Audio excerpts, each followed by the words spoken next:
There's the paper 4473 form, and then there's the digital.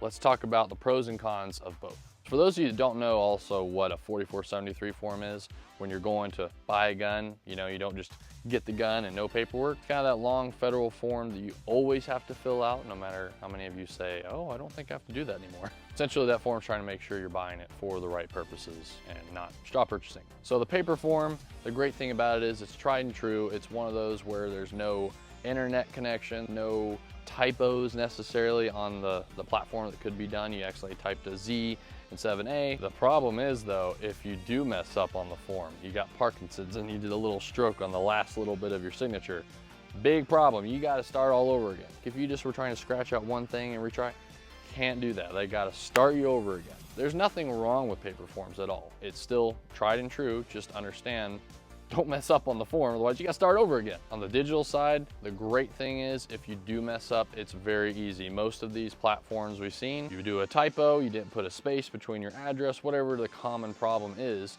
they can send it right back to you, and within seconds you can adjust it, re-sign it, and you're good to go. Really more of the con of the new electronic form is for FUDs out there that are like, back in my day, we used to use the paper and I don't know how to use this thing. This is a damn tablet. How the hell do you use that? That's where we run into the problem. Another thing is they're very sensitive. So where we work, we use tablets that fill this out. There's some type of Android platform. If someone is trying to use their finger to sign or press buttons, if they use two fingers or accidentally touch with their hand while trying to put something in, it will wig out and basically close out their form. Again, it does save it a lot of the times, the data you've already put in, but you still have to start over. So just keep that in mind.